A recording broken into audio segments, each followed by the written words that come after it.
nggak sih kita berhenti sejenak dan berpikir dari mana sebenarnya datangnya moralitas? Konsep benar dan salah itu siapa yang menentukan? Ini nih, pertanyaan super tua yang bikin pusing para filsuf dan ilmuwan selama ribuan tahun. Dan hari ini kita coba bedah bareng-bareng.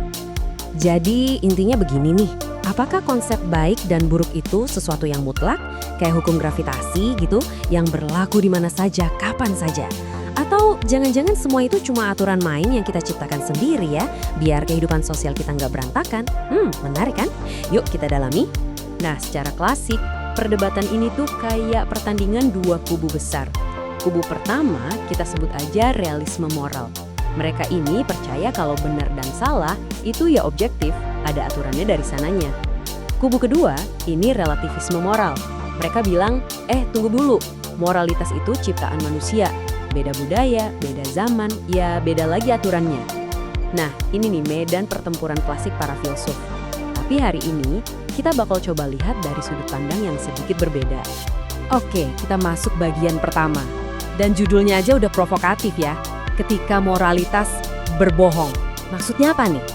Jadi, kita akan lihat gimana konsep moral yang kita anggap suci, kadang-kadang ya nggak sejujur yang kita kira. Ada kutipan menarik dari Matthias De Stefano.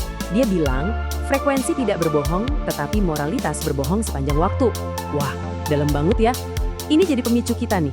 Kok bisa-bisanya moralitas dibilang berbohong? Emang gimana caranya? Maksudnya, ternyata begini. Seringkali apa yang kita sebut moral atau tidak moral itu sebetulnya cuma sebuah label. Label yang ditempelkan ke suatu tindakan. Dan label ini bisa gonta-ganti loh.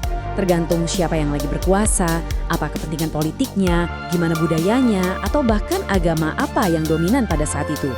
Jadi, nggak mutlak. Biar lebih kebayang, kita lihat contoh dari sejarah. Ambil figur Yesus. Bagi Kekaisaran Romawi, dia itu pengacau, sumber masalah.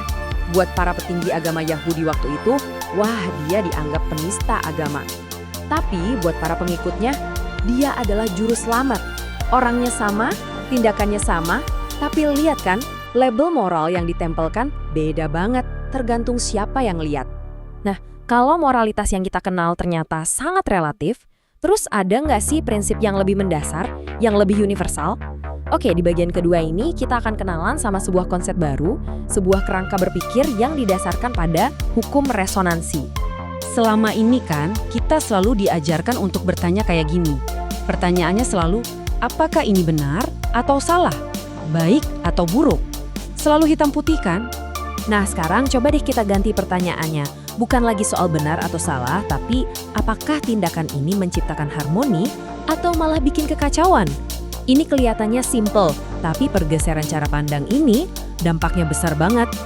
Kalau kita bandingkan langsung, perbedaannya jadi jelas banget. Di satu sisi ada kode moral buatan manusia, sifatnya subjektif, bisa berubah-ubah, dan cuma berdasarkan aturan. Di sisi lain ada resonansi kosmik ini, sifatnya objektif, konstan, dan bukan berdasarkan aturan, tapi berdasarkan konsekuensi nyata. Jadi, poin pentingnya di sini adalah disharmoni atau kekacauan itu bukan soal dosa yang nanti dapat hukuman dari atas. Bukan, anggap aja ini sebagai konsekuensi energi yang alami. Setiap tindakan yang bikin kacau itu ibarat kita melempar batu ke kolam yang tenang. Pasti akan ada riak kan? Nah, riak energi itulah yang pada akhirnya harus kembali seimbang. Oke, kita sampai di bagian ketiga, bagian terakhir. Di sini kita akan coba satukan semua idenya.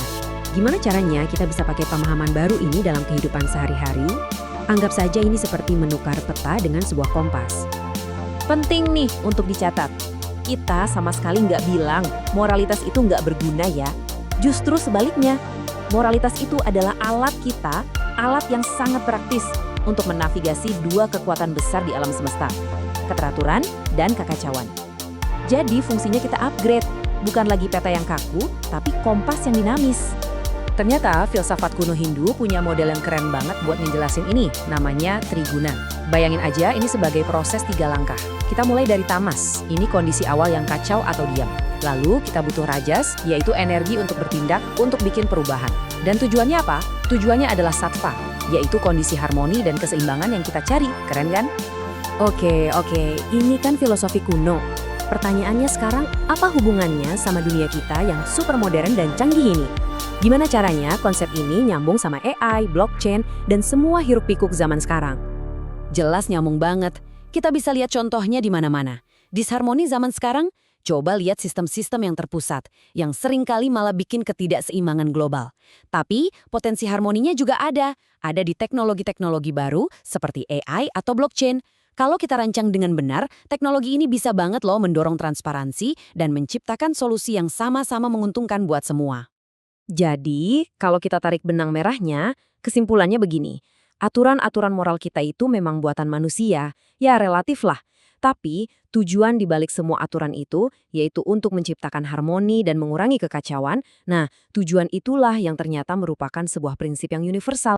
Jadi, pada akhirnya, mungkin moralitas itu bukan soal mengikuti aturan-aturan baku yang kaku. Mungkin ini lebih tentang peran aktif kita. Moralitas adalah cara kita ikut serta dalam sebuah tarian kosmik yang maha luas, sebuah upaya kita bersama untuk mengubah kekacauan menjadi sesuatu yang indah.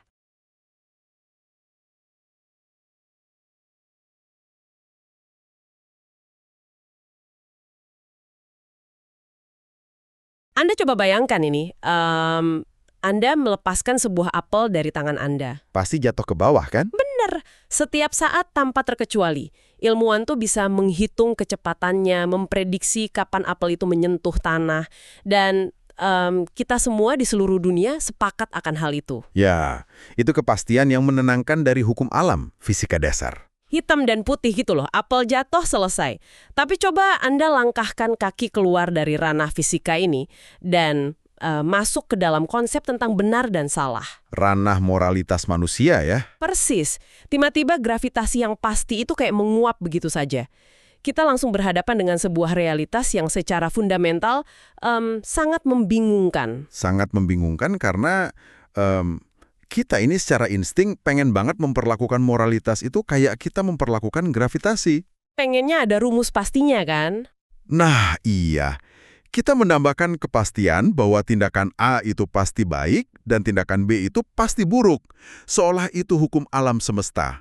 Tapi sejarah dan filsafat menunjukkan bahwa kita sebenarnya sedang berenang di ranah yang sangat abu-abu. Dan itulah tepatnya yang akan kita bedah di sesi penjelajahan mendalam kita hari ini.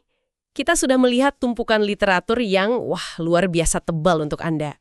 Dari pemikiran klasik sampai teknologi masa depan ya. Bener banget. Dari filsuf kayak Plato dan Kant, wawasan spiritual dari Matthias de Stefano, sampai ke filsafat Hindu kuno. Dan lucunya, semua ini ujung-ujungnya bertabrakan langsung dengan teknologi yang Anda pakai hari ini. Seperti kecerdasan buatan dan jaringan desentralisasi kripto. Tepat.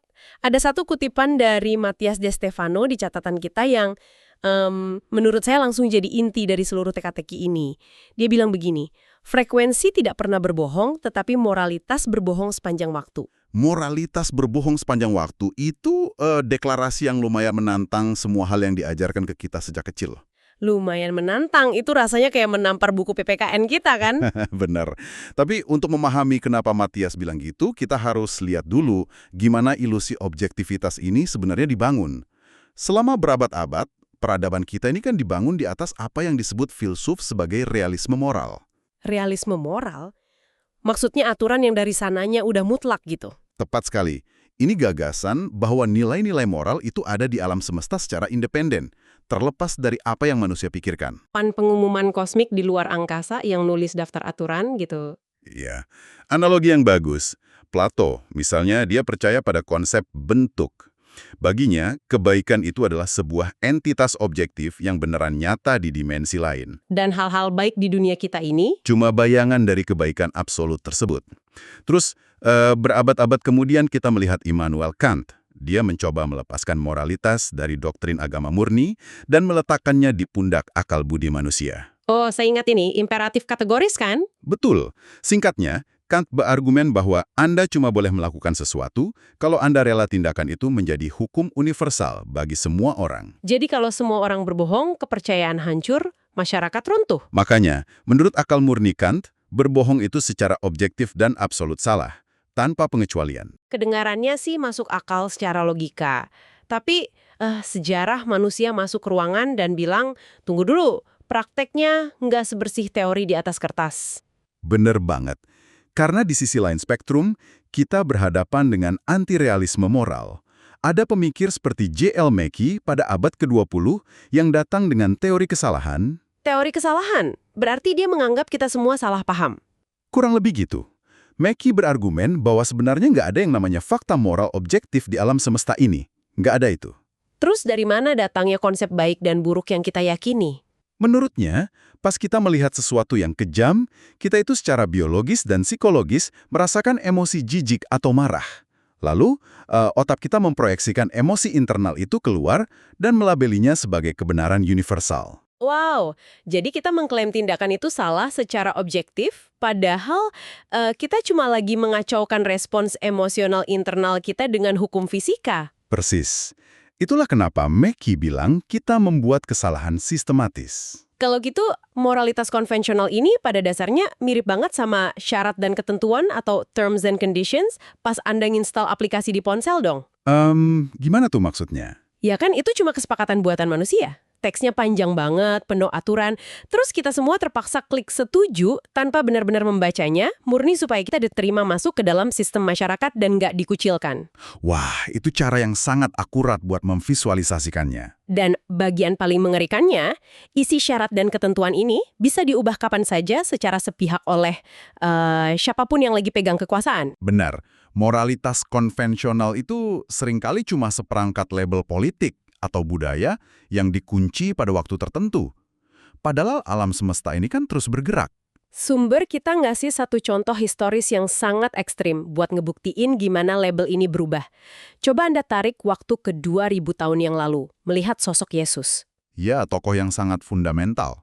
Kalau Anda melihat tindakan-tindakannya, eksklusif pakai kacamata penguasa saat itu, yaitu Kekaisaran Romawi dan konservatif di sana, tindakan Yesus itu secara moral dikategorikan sangat buruk. Karena dia melanggar hukum, merusak tatanan sosial yang mapan. Betul, dia dianggap pemberontak berbahaya. Tapi bagi para pengikutnya, tindakan yang sama persis, di detik yang sama, dilabeli sebagai kebenaran yang mutlak benar dan suci. Peristiwa yang sama dilabeli dua moralitas yang 100% bertolak belakang. Ini kan ngebuktiin kalau moralitas seringkali cuma kompas buatan. Jarumnya nunjuk ke arah manapun yang dimau sama pihak yang megang kompas itu. Dan disinilah Matthias de Stefano mengajak kita buat membuang kompas yang rusak itu. Membuang kompasnya. Terus kita pakai apa dong? Gini, kalau moralitas itu cuma konstruksi budaya yang bisa dimanipulasi buat membenarkan perang atau penindasan, berarti dia bukan hukum dasar realitas. Alam semesta nggak beroperasi dengan kacamata moral. Alam semesta nggak melihat baik dan buruk. Enggak. Ia beroperasi pakai hukum termodinamika dan resonansi, sistem frekuensi. Beroperasi dengan frekuensi. Wah, ini konsep yang masif. Jadi pertanyaannya sekarang bukan lagi apakah ini dosa ya? Benar. Pertanyaannya berubah jadi, apakah tindakan ini menciptakan harmoni ataukah menciptakan disharmoni? Oke, coba kita bedah ini. Misalnya, tindakan manipulasi atau kerakusan ekstrim. Tradisi agama mungkin nyebutnya dosa yang bakal dihukum neraka. Tapi, dalam mekanika alam, tindakan itu dilihat sebagai disharmoni atau kekacauan energetik. Ini murni fisika. Kayak melempar batu ke kolam. Ya, lempar batu besar ke kolam yang tenang, Anda menciptakan riak kekacauan yang merusak struktur air. Nggak ada dewa marah di atas awan yang ngehukum batu itu kan? Itu cuma konsekuensi alami dari energi yang dilepaskan. Tunggu, saya harus sedikit ngasih perlawanan di sini. Kalau alam semesta cuma peduli sama frekuensi dan harmoni, gimana dengan seorang psikopat? Maksudnya psikopat yang nggak punya penyesalan? Iya, katakanlah ada orang ngelakuin hal mengerikan, tapi di kepalanya dia nggak merasa bersalah sama sekali. Dia merasa tenang, damai, bahkan mungkin merasa harmonis saat ngelakuinnya. Pertanyaan yang sangat krusial. Apakah alam semesta ngasih pengecualian ke dia cuma karena dia merasa getarannya baik-baik saja secara personal? Jawabannya tidak. Karena harmoni dalam konteks kosmik ini bukan tentang perasaan subjektif ego individu. Ini tentang resonansi dengan jaring kehidupan secara keseluruhan. Jadi nggak peduli dia merasa tenang atau enggak? Betul. Meskipun dia merasa tenang di dalam, tindakannya memutus kehidupan, menghancurkan ekosistem, atau bikin penderitaan buat entitas lain. Dia memancarkan gelombang destruktif, Dan alam semesta mendeteksi pemutusan koneksi ini sebagai disharmoni absolut. Ah, saya paham sekarang. Jadi ini tuh lebih kayak bermain musik di dalam sebuah orkestra. Gimana tuh analoginya? Anda nggak bisa sekedar mainin biola dengan nada yang menurut Anda sendiri enak didengar, padahal nada itu nabrak semua harmoni dari ratusan musisi lain di panggung. Benar banget. Anda secara objektif lagi mainin nada sumbang yang merusak keseluruhan simfoni. Dan seluruh ruangan, dari konduktor sampai penonton, bakal ngerasain ketidaknyamanan itu secara fisik. Perumpamaan orkestra itu sempurna. Dan disinilah catatan sumber kita masuk ke konsep konsekuensi. Nada sumbang atau disharmoni yang Anda ciptakan itu nggak menguap gitu aja. Energi kan nggak bisa dihancurkan. Lalu kemana perginya energi sumbang itu? Disharmoni menciptakan apa yang disebut beban energi atau utang resonansi. Matias merinci, kalau sebuah jiwa memancarkan banyak kekacauan, energi berat ini secara mekanis akan menarik jiwa tersebut kembali ke dalam materi fisik.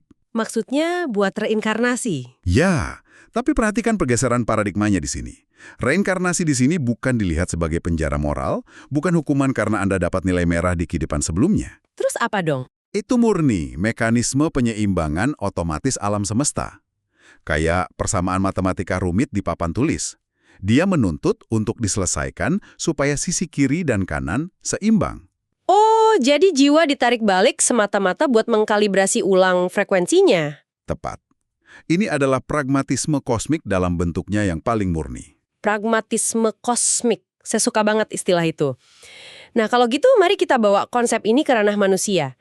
Kalau alam semesta sibuk nyeimbangin harmoni, gimana kita harus merancang masyarakat kita? Disinilah kita butuh semacam sistem operasi baru buat peradaban. Dan sumber kita ngasih kerangka kerja yang usianya ribuan tahun dari filsafat Hindu. Sistem Triguna kan? 3 kualitas dasar alam semesta. Benar. Dan pas kita membedah Triguna ini, kita bukan lagi ngomongin dogma agama, tapi cetak biru mekanika kosmos. Kualitas pertama itu satwa. Satwa ini yang harmoni itu ya? Betul. Sattva adalah energi harmoni, kejernihan, keadilan, dan keseimbangan. Ini kompas yang ngarahin kita menjauh dari penderitaan yang nggak perlu. Terus yang kedua ada rajas. Rajas itu energi kinetik. Dia adalah aksi, ambisi, gairah, mesin penggerak perubahan. Sifatnya netral, cuma daya dorong aja. Berarti bisa dipakai buat yang baik atau buruk? Pasti. Anda bisa pakai rajas buat bangun infrastruktur yang bikin sattva, atau pakai ambisi rajas ini membabi buta dan malah bikin kehancuran. Dan elemen ketiganya adalah tamas. Ini yang kelembaman, ketidaktahuan, stagnasi. Sesuatu yang berat dan nolak perubahan. Ketiga kekuatan inilah yang terus bertarung membentuk realitas kita. Balik ke pertanyaan Anda soal tujuan moralitas. Jawabannya adalah pakai moralitas sebagai alat pragmatis. Aturan dibuat buat mempromosikan sattva dan mengendalikan tamas. Tapi, ada satu hal lagi yang mengganjal nih. Coba bayangkan kita semua berhasil. Kita bikin peradaban yang dipenuhi sattva. Harmoni total, nggak ada konflik sama sekali. Semuanya damai. Oke, kedengarannya ideal.